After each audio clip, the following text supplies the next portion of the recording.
Good afternoon, everyone. My name is Eric Mayo. I am the Public Policy at Children's Home and Aid. We're very excited for you all to join us today on this very important topic, making diapers more affordable for Illinois families. We hope today to highlight this critical need facing families, both in Illinois and nationally. We will propose bold solutions that can help make Illinois one of the best states to raise young children. Before we dive into our wonderful panel, I want to give you a little introduction to Children's Home and Aid, our work, and why diapers are such a critical part of our mission. For those of you who don't know Children's Home and Aid, we are a statewide social services agency with a wide range of services, from child welfare to behavioral health to early care and education programs. We're dedicated to advancing the well-being of children by investing in families to disrupt the systemic and multi-generational cycle of racial, social, and economic inequality. We operate in 67 counties, offering programming from early childhood education to home visiting to behavioral health services to fatherhood engagement. Yet, despite the wide range of families we serve, one of the most common needs we hear from families with young children is about diaper need. And as an organization deeply familiar with what happens when poverty is mistaken for child neglect, we are committed to addressing diaper need here in Illinois. Here's just one example to illustrate that need.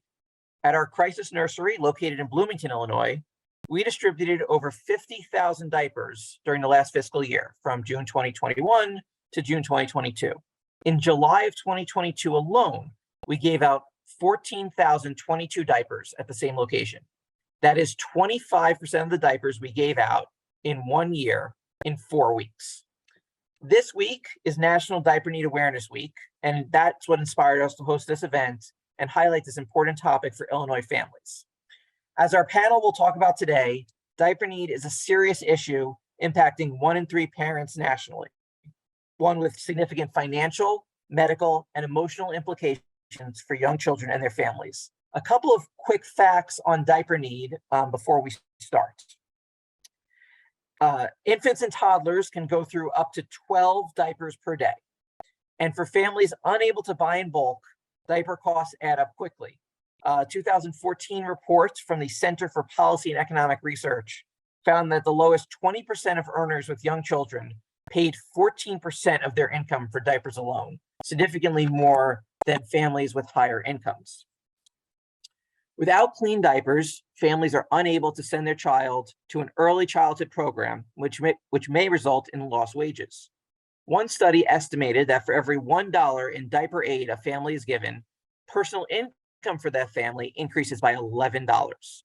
And none of these facts take into account a recent report from CNN, which found that disposable diaper prices have risen 20% in the past year, on top of a 12% increase since the start of the pandemic.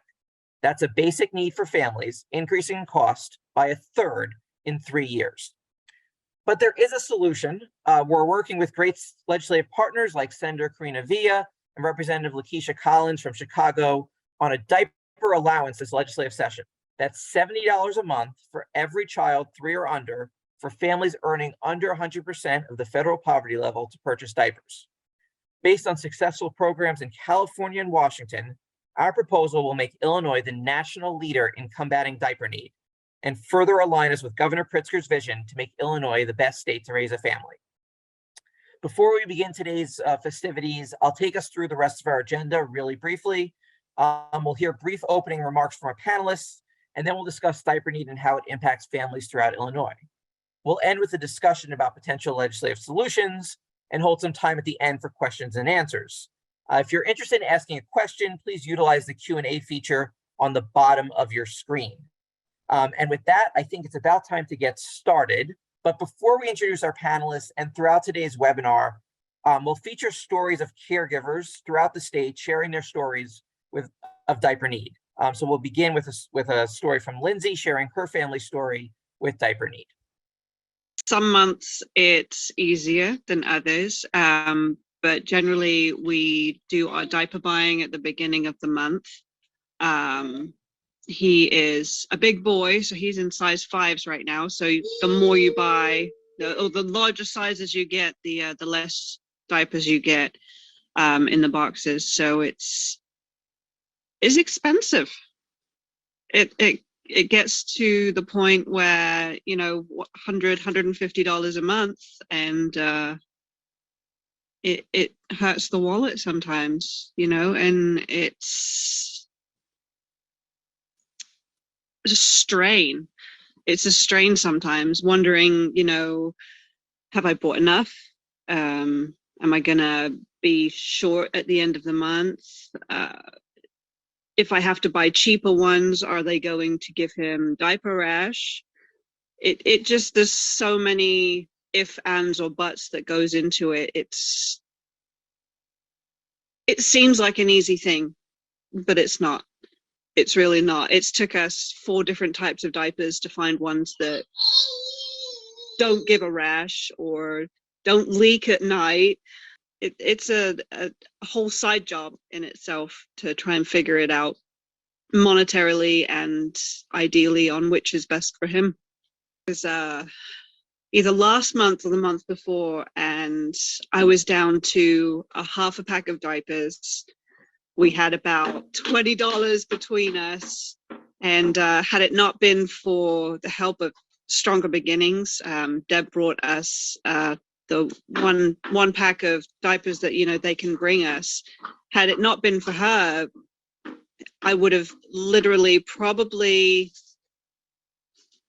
I don't know, gone to a church pantry or a help or something. He had had an ear infection, and so he was on antibiotics, and so he had used more diapers than I had allocated for the month, for the week. And he just blew through them, you know, no pun intended. And literally we had this $20 between us, and, you know, we get them from Target, because you spend a certain amount, you get a gift card. And I had forgotten that I had this gift card in my wallet. And so we were able to go and get, you know, an extra pack of diapers, and it was not the usual brand that we get. And it gave him a rash. Thank you, Lindsay. So the first panelist I'd like to introduce is Representative Lakesia Collins. Representative Collins represents the 9th District, encompassing neighborhoods on the west side of Chicago, and is one of the first pieces of legislation she introduced when she joined the General Assembly in 2020 was a diaper allowance. A fierce advocate for children and families in her district. We are excited to have her join us today. Representative Collins, thank you so much for joining us. Can you talk a little bit about what made you interested in working on diaper need as an issue in the General Assembly? Thank you so much, Eric, and good afternoon to everyone. So, you know, I'm a mother of 3, and I had my oldest son, James, at the age of 20. I was a youth in care at the time, getting ready to transition out of the system. And with that, I got my CNA certification. So not only was I a low-wage worker making $7.42 an hour at the time, but my rent was extremely high. So trying to afford my basic necessities, buy diapers that were too expensive for me as a low-wage worker, I found myself in a bind constantly. Whether it was an eviction notice on the door, whether it was me trying to find the cheapest pack of diapers to get us through into the next paycheck, it was just a struggle. So, you know, knocking on doors, talking to my constituents, I heard my story while telling my story to my constituents, and the need for diapers to be more affordable or, you know, accessible to families was crucially important for me. So when I heard about the bill, I immediately picked it up because it fit my personal story. I mean, it is a shame that families have to go through, you know, these hard decisions every day, right? And I mean, we spend more money, and I say we because, you know, I've experienced this, going to a gas station to get a pack of cheap diapers that oftentimes don't last at all. And when you constantly going, you're spending way more. But diapers then 20 years ago versus diapers now are just extremely too damn high, excuse the language, with inflation. And I thought that this would just be a way to kind of lift the burdens off a lot of those families in need, but also help with our infants and, young children with preventing those infections, those diaper rashes and urinary tract infections and things of that nature. But that's the shorter version of why I picked it up. And again, and if you're interested in learning more about Representative Collins and her work with Diaper Need, we host a podcast, the Ahlquist Agenda. Our latest episode, which is out this week, is all about Diaper Need, and Representative Collins was so gracious enough to be our guest. So we will send the link out to the podcast at the conclusion of this. But thank you so much, Representative Collins, for sharing your story. Our next panelist is Dr. Jennifer Randles. Dr. Randles is the chair of sociology at Fresno State University in Fresno, California, as one of the foremost researchers on diaper need. Dr. Randles has published a series of articles on diaper need, and your most recent article highlights insights gained from interviewing over 70 families in California about how they cope when they are lacking clean diapers. Dr. Randles, can you briefly talk to us about how diaper need is defined and some of the coping strategies that families can use to stretch their diaper supply? Yes, absolutely, Eric. Thank you. So I've spent the last 5 years studying this issue. As Eric noted, I talked with over 70 moms. It's over 100 now, given I wanted to see what was happening with diaper need during the pandemic. And these mom stories align exactly with what Representative Collins shared about her own experience, as well as what we saw in Lindsay's story. And so diaper need is defined as the inability to access or afford sufficient diapers for a child in one's care without sacrificing other basic needs. And as Eric mentioned at the beginning of our discussion here, we know from previous research that about 1 in 3 families with young children in the United States struggles with diaper need. And this creates something that I call diaper distress. This is having numerous negative effects on children, their parents, and they have to use a variety of coping strategies and make really impossible choices that no parent should have to make. And so in terms of their coping strategies, the moms that I spoke to were doing a variety of things. I won't have time to talk about them all, but I'll share some of the highlights. Taking on extra jobs. As Representative Collins said, minimum wage, a family is going to spend a significant portion of what they would earn from a full-time minimum wage job on diapers every month. They would take on extra jobs. I had moms who sold their blood plasma for the sole purpose of affording diapers. They collected cans and sold them. They asked friends and families, and often with a lot of shame, came with feelings of, I'm not a good mother if I can't provide this basic need that my children have, but recognizing they needed to, and these are their words, swallow their pride to ask for that money because they had to provide for their children's basic needs. They used a lot of what we call diaper stretching strategies, which is getting diapers to last longer. So unfortunately, what some moms were doing is leaving a diaper on longer than they would have otherwise because they simply don't have another diaper to put on their baby. I talked to moms who were tracking their children's liquid intake, recognizing that if the baby asked, if the child asked for something more to drink, that would mean an extra diaper. Lindsay's story is so powerful and poignant. I heard so many moms who shared with me about when a baby got sick and had diarrhea. And these moms said, in that case, obviously I'm worried about my child's health, but that means more than a sick baby. That means more diapers that I don't have. They would put diapers back on. A lot of moms just wouldn't leave the home because if they go out in public, right, they have to have a baby in a diaper, especially something that's recognized as a normal diaper. I talked to a lot of moms who were very afraid of maybe being noticed and reported to a child welfare system if their children didn't have on something that was recognized as a normal and appropriate diaper. So they would stay at home where they could leave their children without diapers. A lot of moms told me that they were potty training their children really earlier than they thought their kids were ready because they were trying to get rid of that diapering expense. And one thing I want to share, over half the moms that I've interviewed told me that they worry more about diapers than they do about food. And the reason for this is it's not that all the moms, food needs have been met, but people say, when you're struggling with food, there are food banks out there. Certainly there are diaper banks out there and other organizations, like all the ones you work with, that are distributing diapers, but they're not as well known. So discussions like this are very important for getting that message out there and letting people know there are diaper services. But they said, it's the policy vacuum. We don't have similar diaper support policies like we do with food, like the SNAP program, which doesn't cover diapers. And then the last thing I want to say, and I'll pass it to the next panelist, is mothers primarily sacrifice their own basic needs to provide diapers for their children. One of the most common diaper need coping strategies that I heard about was moms saying that, at the end of the month, before I got the paycheck or the cash aid check, I just, I didn't really need to eat for those few days.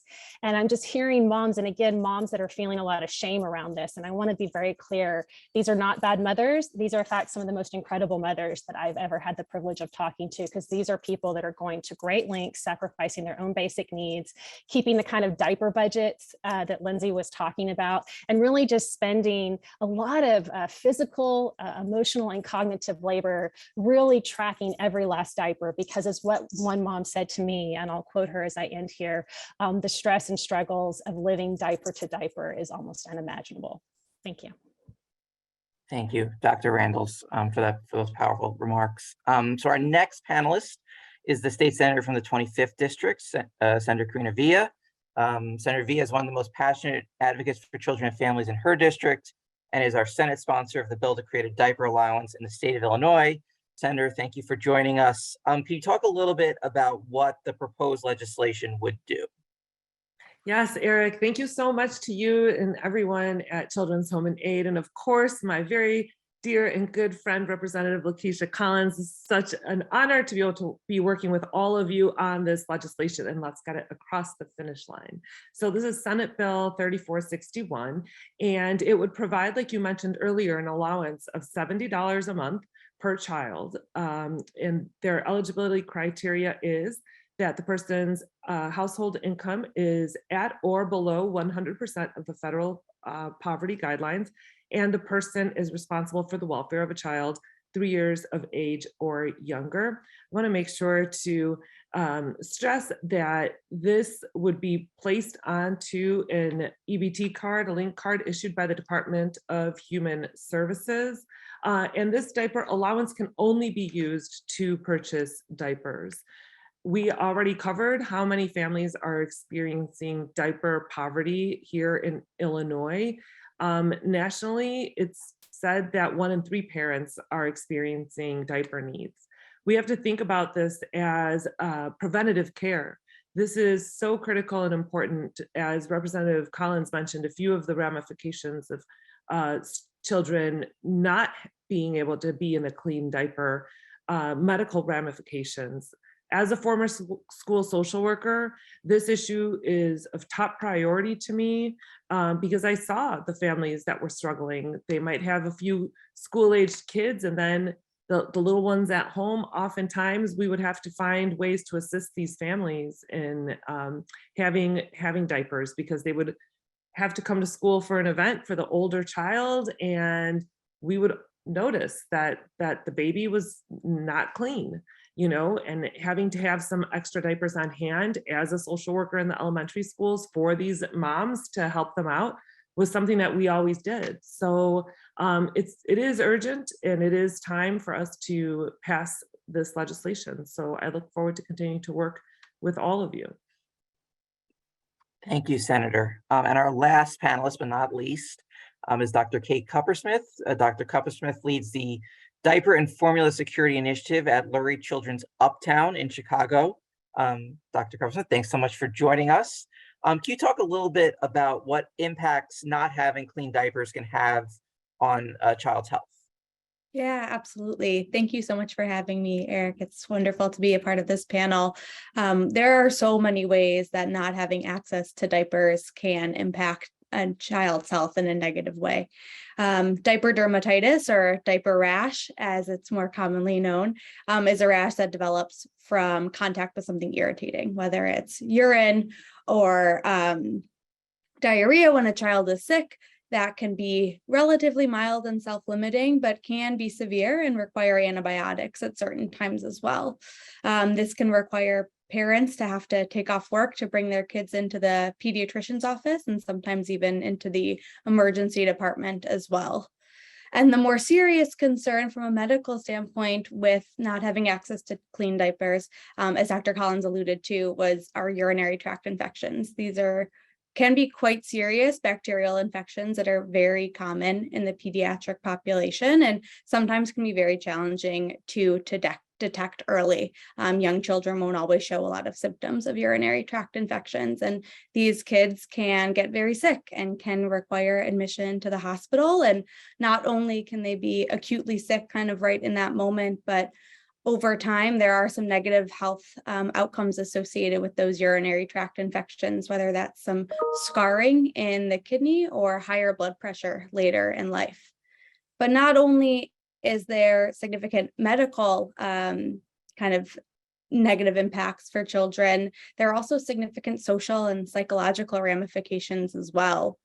Diaper need can cause a really significant stressor on families, as all of these panelists have alluded to, and that difficulty balancing the need for your diapers for your child with the need for other basic life necessities can incur so much stress, and that parental stress has actually been shown to be associated with greater risk of social, emotional, and developmental problems in children later on.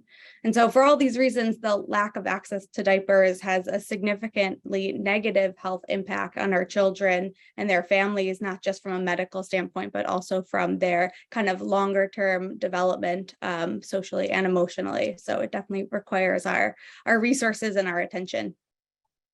Thank you so much. So I think we'll start a question for our legislators, because I know Representative Collins has to leave in a couple minutes. So I think we've seen from all we've talked about so far, right? Diaper need is traditionally seen as a women's issue, but the average legislator in Illinois tends to be male, tends to be a little bit older, might not have children or had children a long time ago. How do we elevate this issue with them and gain support for a policy intervention on diapers when they might not be hearing the same stories that Representative Collins that you shared or that you see in your communities?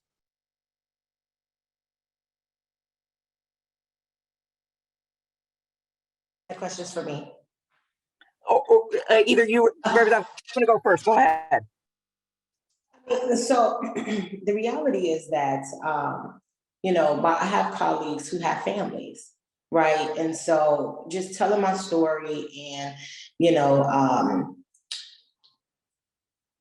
it's just an unequal balance, right? It's really just explaining why it's important to have a measure like this to help families and, make it where it, it's not just one district, it's not just one group of people. It doesn't just affect Black and brown folks, but it affects all families, right? And so those are the conversations I've been having, but most of the questions, honestly, were just about cost. It wasn't really about diapers not being that important. It was mostly about cost, which really doesn't make sense to me. But,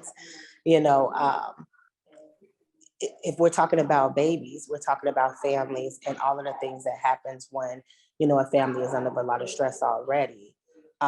These are preventative measures that we have to take. And so, I don't know. I don't know if the senator want to jump in on that, but those have been my challenges about cost. It hasn't really been about diapers not being as important. But I don't think anyone has really, raised this type of concern in the legislature either, right? So. Yeah, I really do think that, just despite most of our colleagues or a lot of our colleagues being male, I think that they too are understanding this issue to be important. I don't see it being something that people don't think about or maybe when presented to them, not saying, yeah, this makes sense. I think that it is important to just bring the perspective of like we're doing here, like the medical ramifications, bringing forth the impact even on going to childcare, right? Because if the families can't provide the diapers, then the kids can't go to childcare, which then the parent can't go to work. So it's just like this vicious cycle. So I think that bringing up some of these points, I think it's sometimes just educating folks on the issues. Great, thank you. And I'll open this next question up to sort of anyone on the panel who wants to jump in. You know, we touched on this a little bit, but I think it's good to expand on it. How does diaper need impact families on a daily basis? And Kate, I want to start with you because I know sort of when we were talking before this, you know, you run this diaper and formula insecurity initiative at Lurie, and I know you've sort of seen a lot of good impacts from providing diapers and sort of how that helps families sort of access other services as well. Yeah, absolutely. So I have been working on an initiative at Lurie to provide both diaper and formula to families who screen positive for diaper or formula need. And we have been doing this since the pandemic started, so for a little over 2 years now, and have been able to capture a large population in our community here who has needed these resources and have been able to provide both diapers and formulas to them. And I think what we have seen kind of as a group, we're working in a very multidisciplinary team over at Lurie, working with our social workers and care coordinators as well. And when a family screens positive for this need on this form that we give all of our patients at our clinic, we not only are able to provide them with diapers or formula, we are also able to connect them with one of our social workers. So they'll have an opportunity to sit down with their social workers and learn more about the resources in the community. And so some of the data that we've collected has shown that we see a significant increase in enrollment in programs like SNAP and like WIC after they have kind of initially been brought in with our clinic and have met with our social workers. So not only are they getting access to those needs, and while SNAP and WIC don't provide diapers, they're able to access more resources in the community and also learn more about diaper banks kind of in the community as well. Thank you. And I'll open up to any of the other panelists. You know, how does diaper need impact the families that you're seeing on a daily basis? I've heard stories of it being a big relief. I've done a diaper drive a few times before, especially during the pandemic. And, you know, one of the, highlights that I heard repeatedly was like, thank you. Like, you took one less thing off my plate, right? And just the amount of folks that show up, that showed up during out, the diaper drives just, made it more evident that there's a need out there and we have to address it. And I mean, to me, the $70 is definitely a great jump start, right? But it's just so much more that we can do around this issue. But that is one thing that I've heard from a lot of our parents is that you took one less thing off of my mind to stress about. Yes, ma'am. Yeah, and I want to I'm sorry about my background. That's okay. Yeah, I just wanted to add like that the stressors on families, just like we knew that period poverty was also a very big deal, which is why we started providing menstrual hygiene products in the schools for teens not to be missing class, right? This issue is equally as important. And when families have layers of stress in regards to finances, we know that can then also trickle down emotionally to their children. So this is really a critical conversation. Yeah, and echoing my fellow panelist, we know that diaper need significantly contributes to maternal anxiety and depression, which we know affects the quality of parenting. And as others have talked about, this contributes to social isolation, parents not being able to leave the home because they have to put a t-shirt on their child instead of a diaper. I founded a diaper bank at my university, and we talked about how diapers are really key to access to work and money-making activities. It's also a matter of educational access. About 1 in 4 college students in this country are student parents, and many of them also struggle to get diapers. And much like parents, if they don't have diapers, can't take their child to daycare and go to work, they also can't go to school. So this idea of this being a vicious cycle, I think, is a really important issue. And as to the importance of the kind of legislation that the leaders here are working on, providing diapers has both practical and symbolic importance. So practical in the sense that they're providing that actual basic need, this tangible thing you can hold in your hand to care for your child. But symbolically, it's also important. It sends the message that diapers are a basic need children have. And I talked to so many moms who shared with me, this is really hard. I think this is why a lot of moms said this is harder for me than food, because they're working so hard and stressing out so much over a basic need that a lot of people just simply do not recognize that their children and their families have. And so to send that message that we are here to support you, we talk about being a family-friendly country. This is really putting our money behind that and really showing a way of supporting families based on their actual day-to-day lived experiences and needs. And Dr. Randles, I think we talked about this a little bit on the podcast that we did with you a few months back. Can you go into a little bit about, we talked a lot on that podcast about diaper math. Can you just, for our audience, just explain a little bit sort of what that is and sort of what that means for families? Yeah, absolutely. And I'll try to be quick. One of the questions that I didn't even think to ask initially it came up with one mom, so I asked everyone else, was, do you know how many diapers you have right now? And the answers were astounding. If you had asked me when my daughter was in diapers, how many diapers I had on hand, I would say, I don't know, a couple boxes in the closet, a sleeve at the diaper changing table, I don't know, a few in my diaper bags. The mothers that I spoke to didn't answer that way. They said 5, 3, 7, and they could tell me down to the hour exactly how long those 7 diapers would last their child. And so I think one of the things about this issue that's often overlooked is just the amount of energy and labor that parents are having to devote to this, to just keep track of every diaper, because when you don't know where your next diaper is coming from, you have to do that diaper math. It's a lot of things, like people in positions of privilege. I never had to do that when I was a parent, and these moms do. And I think that's sort of leading to my next question, which is, I think we've talked a lot about sort of all these different factors that are impacting families and how diapers sort of contribute to that. For anyone on the panel, but I think we can start with Dr. Randles, Dr. Kuppersmith. How can social, environmental factors impact the physical health of children, or the mental, emotional health of caregivers?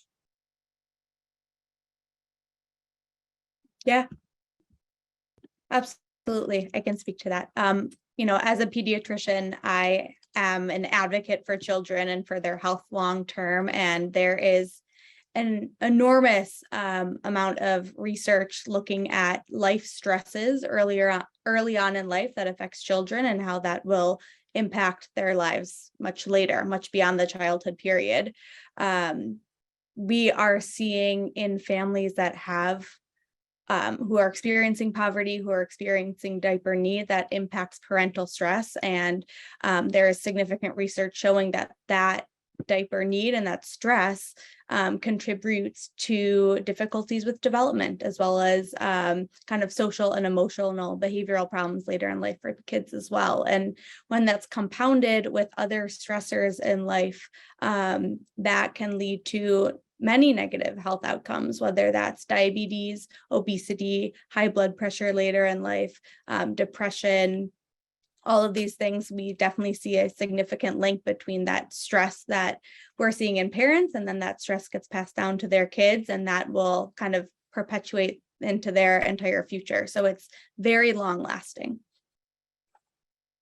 Yeah, absolutely. And one thing I want to add to what Dr. Kuppersmith is saying, these important points, is that we talk about this concept of parental self-efficacy in family studies, this idea of, being a good parent and having what you need to be the kind of parent you want to be. And I talked to so many moms who said they just didn't feel like good moms because they were struggling with this problem through no fault of their own, but because of the economic and social constraints they were facing.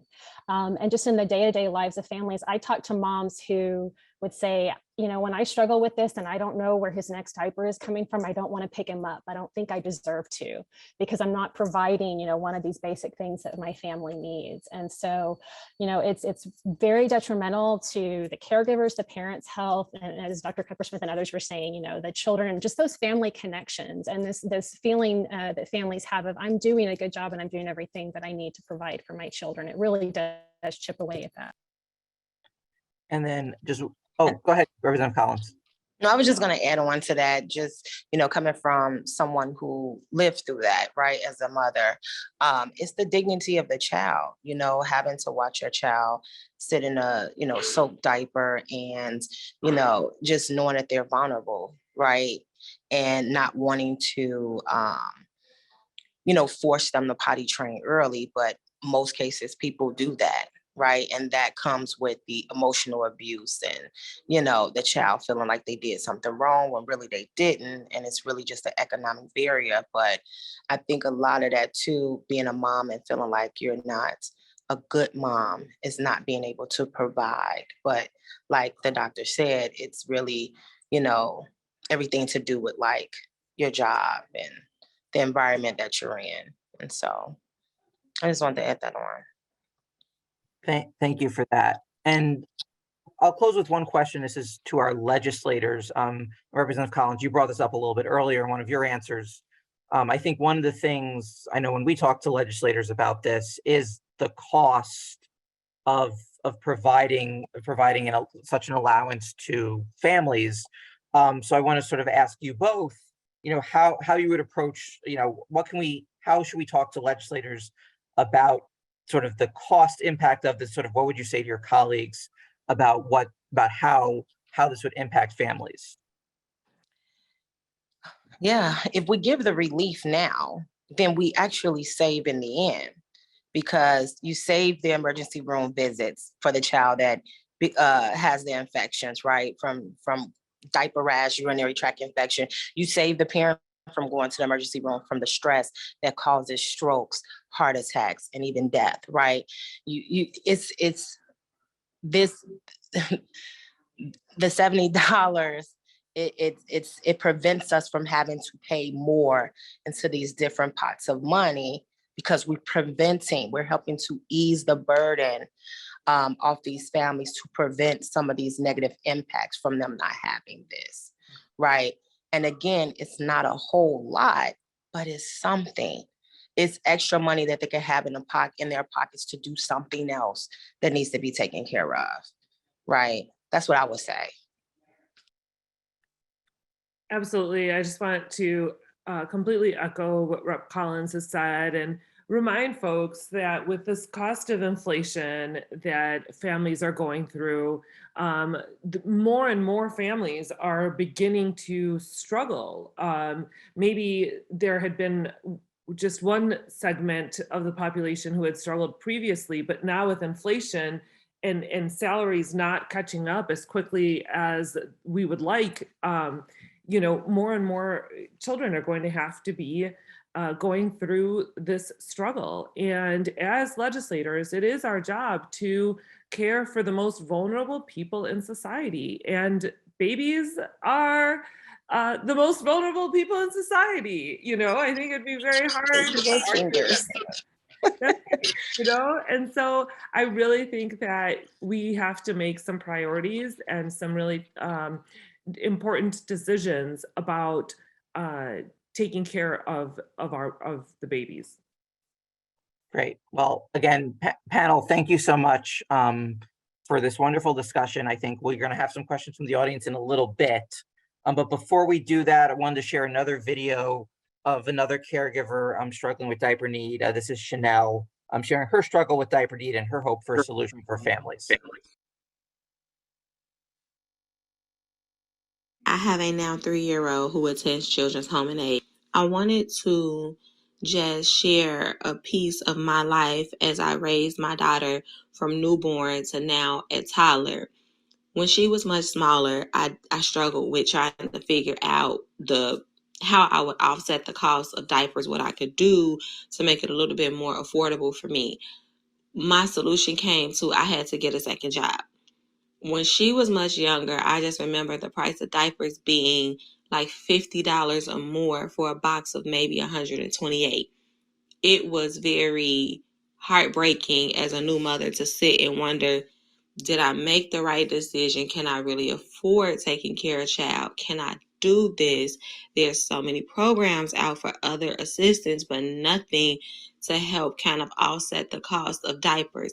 Yes, I get it, and I understand that this is my child and she's no one's responsibility but my own.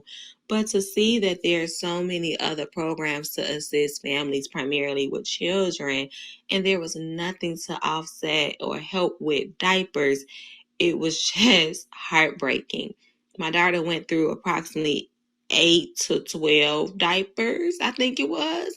I couldn't believe that. I'm like, this amount is crazy. I just will hope that someday there may be a time where support is out there for families. It would mean so much to know that there's a voucher or a subsidy that you can depend on at least once a month to just offset the cost and the burden of diapers alone. I struggle. I would hate for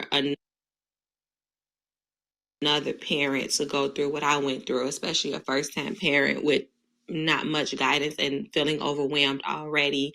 That took a huge toll on me. It really did. The cost of diapers is extremely expensive. It makes, that's a necessity. You can't go without it. But most parents, more than some probably like myself, we try to figure it out. But it was a huge burden. The support of providing a stipend or anything for the cost of diapers would help so many children and families. I know I could have benefited from it. And thank you, Chanel, for those kind words. We'll start now. We've got some Q&A. If you have not put your question yet in the Q&A box in the chat and on the bottom, please do so. And I will turn it over to my colleague, Allie, to help us through the questions. So Allie, take it away. Thanks, Eric. So we did have a question about how do we pay for this? So I wonder if you or legislators could speak to maybe what are some ideas that you guys have about how can we pay for this monthly allowance for families to pay for diapers? Senator Collins, sorry, Senator Villa, Representative Collins, any thoughts? Or I'm also happy to take a crack at it. Go for it, Eric. So, I think one of the things that is really important, and Representative Collins brought this up earlier, is the cost savings that we're talking about when we talk about diapers.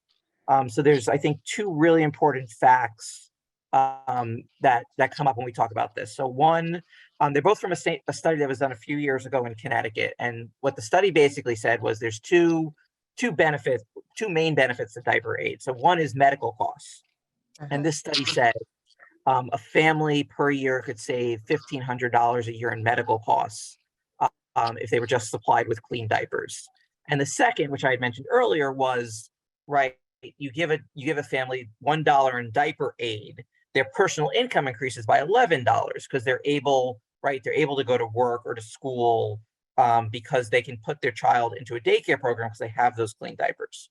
So, I think that's like number one, is that there's a lot of cost savings that would be associated with this plan.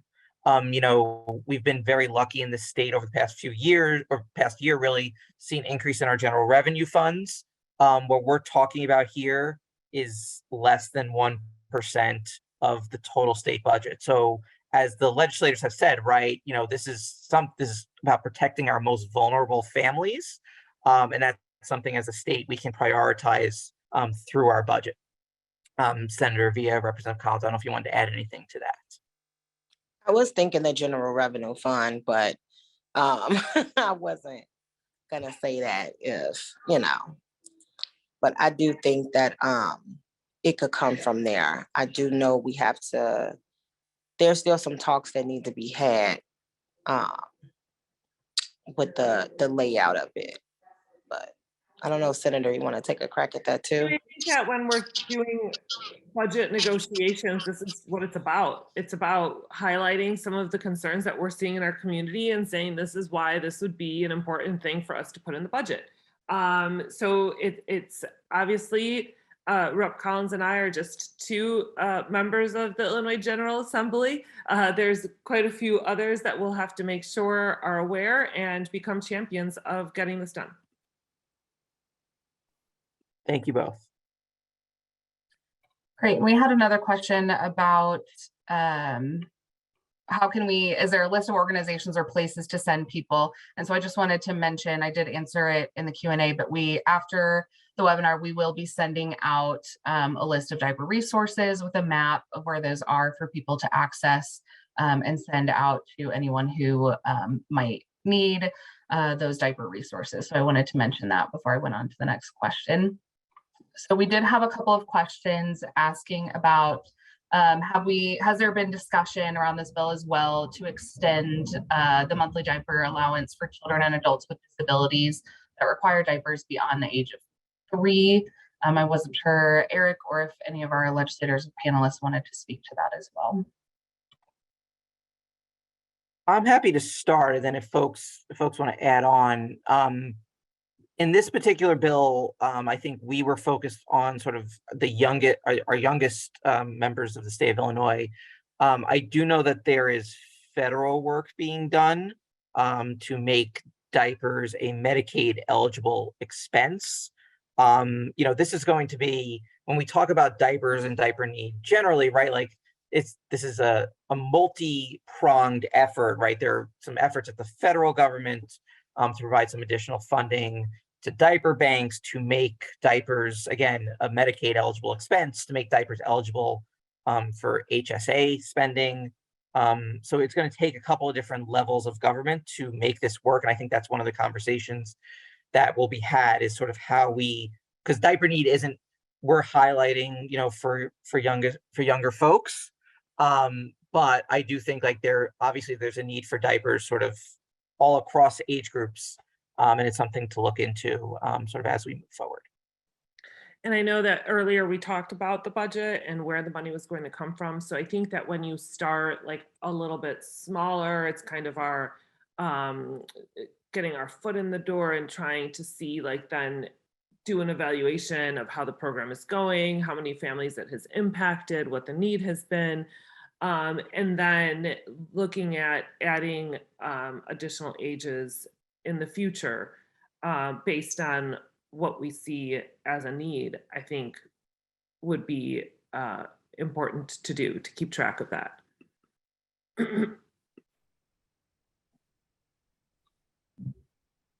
Great, thank you so much. And then we did have one more question about could this monthly allowance be used to buy reusable diapers? I think Eric or one of our legislators could speak to that as well. The answer is yes, right? I think the legislation just says to be used for the purchase of diapers.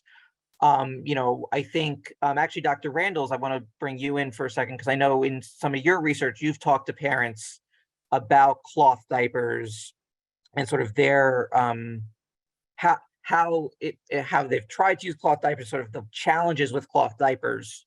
So I just let you talk a little bit. Yeah. Absolutely. No, I think that's a really good question. Let me first say that. And there are a lot of diaper banks across the country that specialize in providing a startup package of cloth diapers, recognizing that for some families, that would be a way of addressing diaper need. However, all of the moms that I spoke to talked about reasons that using cloth diapers, reusable diapers, would have been prohibitive either in terms of labor or interestingly, even financially. So I talked to about 10 moms who had tried to use cloth diapers and found out that it was actually more expensive than buying disposables, given the cost to wash them and dry them, how expensive it is now to wash things in public laundry facilities, where in many cases it might even be illegal to wash diapers. A lot of them, said they didn't have in-home washers and dryers. Many of the moms I spoke to didn't even have homes. So if people are living in their car, living in shelters, things like that, it's really difficult. A lot of daycare centers won't take them. They require that parents provide a certain number of disposables every week. And it was just really difficult, especially moms living in like really small confined spaces, to keep them before they could be washed.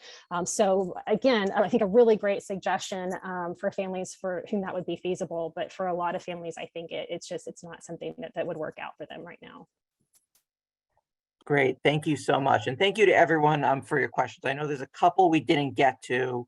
We're gonna follow up with those and sort of reach out to folks individually to answer those questions. But before we wrap up today, just wanted to share one more diaper story. This is Wendy sharing what diaper need looks like for her and her family. As a Head Start parent, Wendy's children are enrolled in one of the few programs which provide diapers to program participants, but I'll let Wendy share her story. My name is Wendy. I'm a parent of 4. I'm here to speak about the necessity that diapers are and the disparity it causes people like me and families like mine. My partner had luckily been able to return to work in 2021, but he had an accident, a severe car accident that ended in our vehicle being totaled, and he was unable to return to work. So this has caused us a large financial gap, which I know the COVID-19 has also caused many people to fall under the poverty line that weren't before. So I really hadn't experienced the necessity of diaper need until, twins and living on a Social Security income. And the smaller of the 2, Lennox, he was born at 4 pounds, and he was required to wear preemie diapers. I mean, newborn was way too big for the first 2.5 months of his life. He just recently is in newborn diapers due to his weight gain. But the premature diapers are a monopoly. Pampers is the only brand you can get. And Pampers also happens to be the most expensive brand you can get. So for 28 diapers at my local grocery is $9.97. And he was going through 28 diapers in 2 days, maybe 3 if we were lucky. And at that point, it was just one of those things where you have to decide, can we pay this bill? Can we keep this on, or can we get Lennox diapers? It's a real issue for my family, and for more than just my family. I've spoken to other people who are able to get their children diapered through our preschool program, which I've enrolled the twins in due to diaper and formula need. And it's something where I don't want my twins, my infant 3-month-old twins, to be enrolled in preschool this young. They came home with running noses and things. I know all children, tend to get sick going to school, but the reason I have them in the preschool so early is so that they get their needs met in the way of food and diapers and formula, in particular diapers. It's a real big issue that needs more focus. I appreciate your time. So I want a special thank you to Wendy and Chanel and Lindsay for sharing their stories about how diaper need has impacted them personally. And thank you again to Representative Collins, Senator Villa, Dr. Randles, Dr. Kuppersmith for joining the panel today. And another special thank you to Ali Schoen and Nikki Wegner on my team for doing all the behind the scenes work and answering the Q&A and making this all happen. I hope today's conversation was enlightening and highlighted the need for this policy and how it can benefit Illinois families. While we don't have a bill number yet, we do want to show our legislators in Springfield that diaper needs is an issue that they need to pay attention to this year. So we're putting a link in the chat, and you've got a QR code on your screen that will allow you to tell your legislator that this is an issue that you're passionate about. If you want to learn more about diaper need or have any additional questions, please feel free to reach out to me. I'll put my contact information in the chat, and it's on the screen there. It's emayo@childrenshomeandaid.org. And one final request before we go today. While we are working on diaper need as a legislative issue, there are many great organizations like ours supplying diapers throughout the state, with a special shout out to the Illinois Diaper Bank Coalition and all the work they do throughout the state. We've got a list that I know has been in the chat of all the diaper drives that we know of that are happening this week. A lot of them are in Chicago. So if you are holding a diaper drive somewhere else in the state, I know Senator Villa is hosting one on this weekend out in St. Charles. Please reach out. We can add it to this list. We're going to keep updating the list throughout the week, and we're going to post it on our social media and get it out to sort of our list. So if anyone has any additions, please, please, please let us know. We'll be happy to add it. We'll be happy to spread the word about the great work that's going on. And with that, thank you so much for joining us. I hope you learned a lot today about diapers and about the need in the States. And I hope you have a wonderful Tuesday afternoon. Thank you so much for joining. Thank you. Thank you. Thanks, everyone. Thank you.